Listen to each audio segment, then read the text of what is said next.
Et voilà, il est en train de s'envoler. C'est fait, 1 km 300 de l'arrivée. Un maillot jaune. Il va revenir. Le maillot jaune du Tour de France.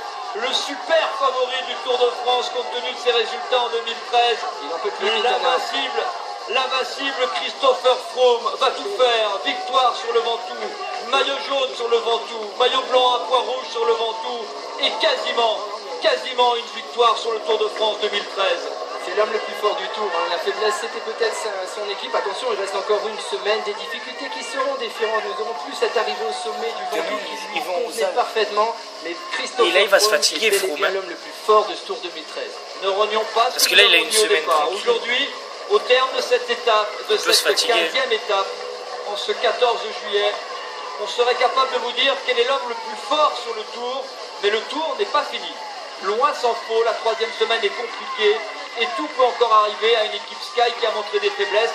Son leader, non, la flamme rouge, dernier kilomètre pour Christopher Froome pour une victoire, je l'espère, certes de prestige, mais une victoire propre. Voilà, Quintana qui attaquait plus tôt que Christopher Froome, malheureusement, et vous voyez qu'on est en train de toxiner du côté de Quintana, on a compris évidemment. Et Christopher Froome qui s'envole vers une victoire fantastique en haut du Ventoux. Tous les grands coureurs y ont inscrit leur nom. Et Contador qui essaie de limiter la cage. Vous voyez qu'il fait du bec du sel, bec de sel, Contador. 1,15. L'addition sera encore lourde pour le coureur espagnol. On est à 4 minutes. L'écart au classement général entre Alberto Contador, deuxième du classement général ce soir, et Christopher Froome, 4 minutes. Et c'est pas fini peut-être. Le final du Britannique, né au Kenya, formé à l'école sud-africaine à Johannesburg. Presque au dernier virage.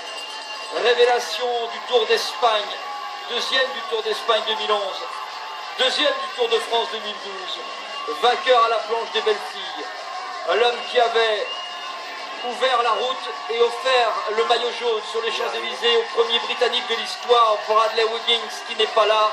Christopher Froome, désigné dès le mois de mars, leader des Sky, en jaune, va remporter sa deuxième victoire sur le Tour de France, après Axe 3 domaines, symbolique. Monsieur Oreillette, l'homme qui écoute Nicolas Portal et Dave Watford, va gagner l'étape du Ventoux. Aujourd'hui, on a envie de dire, respect quand il a été fort. Et dans les Alpes, je pense qu'il va perdre du temps. Là, on va les mettre. Il va être KO. C'est dur pour Michael Rogers aussi ici sous la flamme rouge. Et attaque de Rodriguez dans le groupe. Rodriguez qui essaie de reprendre quelques secondes. Et vous voyez qu'on tire la langue en étant danseuse dans ce groupe, à l'arraché.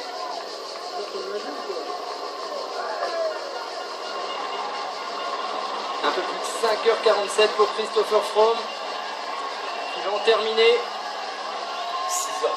Une fois dans les Pyrénées, une fois au Mont-Saint-Michel, une fois au bord des Alpes, sur le Géant de Provence, une fois un samedi, une fois un mercredi, une fois un dimanche sur ce Tour de France 2013. Il aura frappé fort Christopher Froome, leader incontestable et incontesté du Tour de France, victoire de prestige, deuxième victoire sur ce Tour de France, nouvelle victoire britannique, Christopher Froome, qui va aujourd'hui assommer le Tour de France.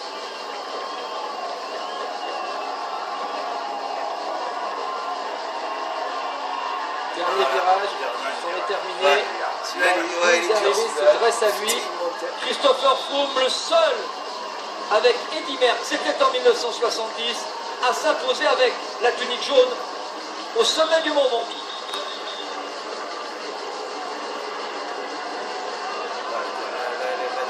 Quatrième victoire britannique sur ce Tour de France.